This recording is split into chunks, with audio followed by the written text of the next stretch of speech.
mentioned last week, we have more questions than answers as we talk about Alabama beating Ole Miss 24-10. Guys, my question for this game, I'm asking you to make sense of this. And Trey, we'll start with you. Who did we learn more about today? Alabama or Ole Miss in a 24-10 victory in Tuscaloosa?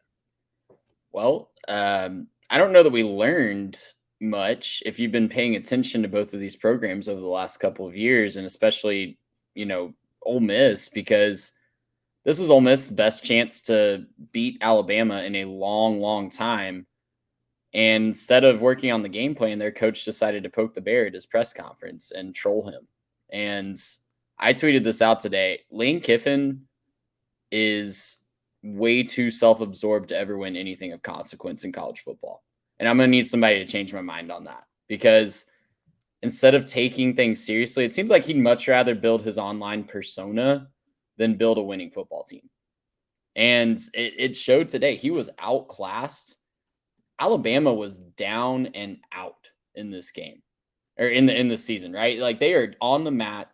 You have every opportunity to go in there with a good game plan and just bury the Tide in September and knock them out of college football playoff contention, and you put up 10 points. Yeah. And we're supposed to call you this offensive savant?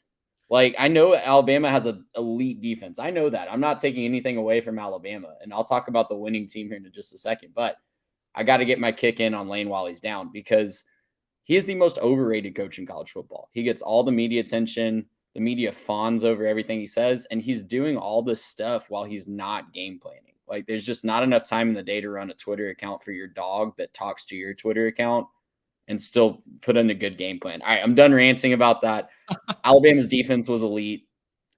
Alabama did just enough on offense to keep out Ole Miss at arm's reach. I don't know that you're walking away from this one confident in the Alabama offense. It probably felt a lot like the Texas A&M game last year, if you're an Alabama fan, where you're just kind of keeping them at arm's reach. A&M put up a little bit more of a fight than Ole Miss did last year in Tuscaloosa. But yeah, I don't know that you're necessarily learned anything new. Jalen Milroe pretty much is what he is at this point. He's your best option. And you got to hope that he does just enough on offense that the defense can carry you through the rest of these games. They have a few more tricky offenses on the schedule. Tennessee can put up a lot of points. A&M can put up a lot of points if Connor Wegman's healthy. LSU can certainly put up a lot of points. Arkansas can if they are, fully functional. But you got to hope that the defense is leading the charge. And I think that we already knew that about Alabama. If we didn't know that already, we know it now. It's going to be a defensive-led football team, and we're going to hope that the offense does just enough with Jalen Milroe to keep winning. Well, you see the stats on your screen there. If you're watching on YouTube or over on Twitter, if you're listening to the podcast, Milroe's final numbers, 17-21 for 225 yards, a touchdown, and a pick. Jace McClellan looked great for Alabama, 17 carries for $105, 6.1 or 6.2 yards per carry. He also had a touchdown. On the other side, Ole Miss couldn't do anything on the ground. Jackson Dart did not look special, 244 yards. Jackson Dart looked like last year's Jackson Dart, and that's a problem for Ole Miss. He absolutely did. The interception that he threw was abysmal. Jalen Milroe threw an interception in the corner of the end zone into triple coverage. Jackson Dart almost upstaged him by throwing a deep ball into absolute no man's land. I don't know if he just had it slip. It didn't look like it was a clean throw. But a bad interception on a drive when they really needed to score points. I mentioned Judkins only 56 yards. Now, he hasn't been healthy this season, but they continue to trot him out there. And so he's got to be healthy enough to play. At some point, you've got to be able to lean on your bell cow. But Ole Miss, I didn't really understand the game plan offensively at all. They didn't really commit to the pass or to the run. They had far too many ineffective plays where it looked like Bama kind of knew exactly what they wanted to do. And Garrett, on your graphic just a minute ago, 10 tackles for loss, 5 sacks for Alabama, a defense that at times has looked completely lost this season. So I ask you, what do you make of Ole Miss supposedly being kind of maybe the class of the SEC West? At least that's what they were being billed as to be on some channels. And they can only muster 10 points, a touchdown in the first, a field goal in the third against an Alabama team that is certainly not as strong as what we've seen in years past. Yeah, it's. I was honestly kind of disgusted with Ole Miss and the way that they played. I didn't understand the game plan whatsoever for them.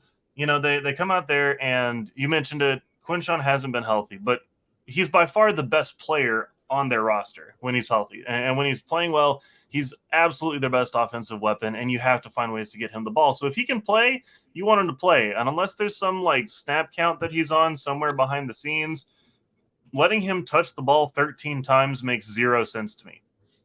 He had 13 carries for 56. And if he's not 100% and you're not establishing the run, it is what it is, right? But, you know, for him to get that little attention and to get that little amount of usage as their best player, for me, that's disgusting. You can't do that. You can't leave your best player on the bench, especially if you're going to a team who that's your old boss and Nick Saban, and that's the guy who's been the big bad wolf in the SEC for as long as they are, and they're vulnerable, and you're talking all your mess on Twitter and all that stuff, right? If you're doing all that, you can't leave your best player on the bench.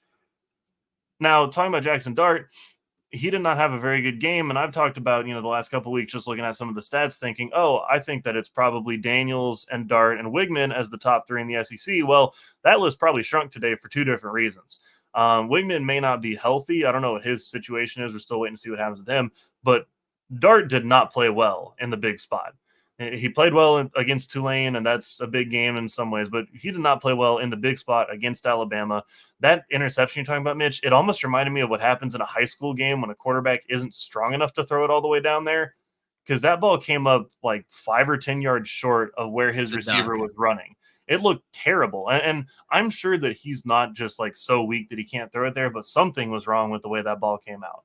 And look, are you going to kill a kid for just one throw? No, absolutely not. But you do have to start asking questions when the entire game plan. I think he threw the ball, 39 times?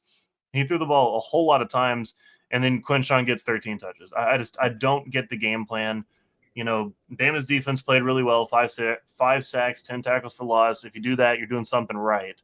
But it may also have something to do with how poorly the other offense is playing. And they looked lost out there at times. It looked like they didn't know what to call, and they couldn't take advantage of, you know, different things when it's, you know, hey, it looks like they're not playing well against the intermediate stuff, and then they go right back to running the football. Well, now they're going to stack up the run, and it's a second and long situation. Well, now it's time to air it out deep, and it just didn't seem like they knew what to do, and they were reacting to what Bama was doing on defense.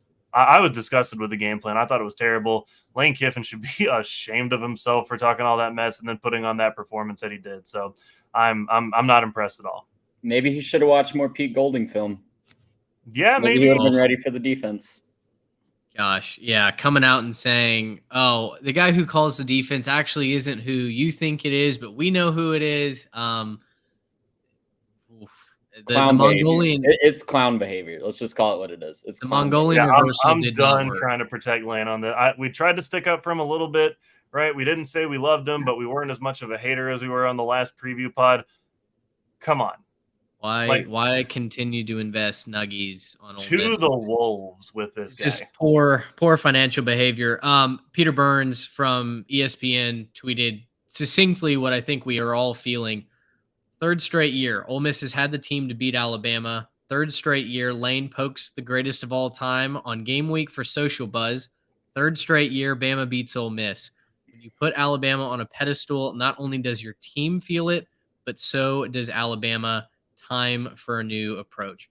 The writing's on the wall, and unless Lane Kiffin is willing to adjust, willing to log out of Twitter, all he will ever be is an excellent offensive coordinator. But right now, Kiffin is an average head coach at best, and his track record is indefensible. You cannot tell me, no, Lane Kiffin's a great head coach because he doesn't have the skins on the wall to back it up.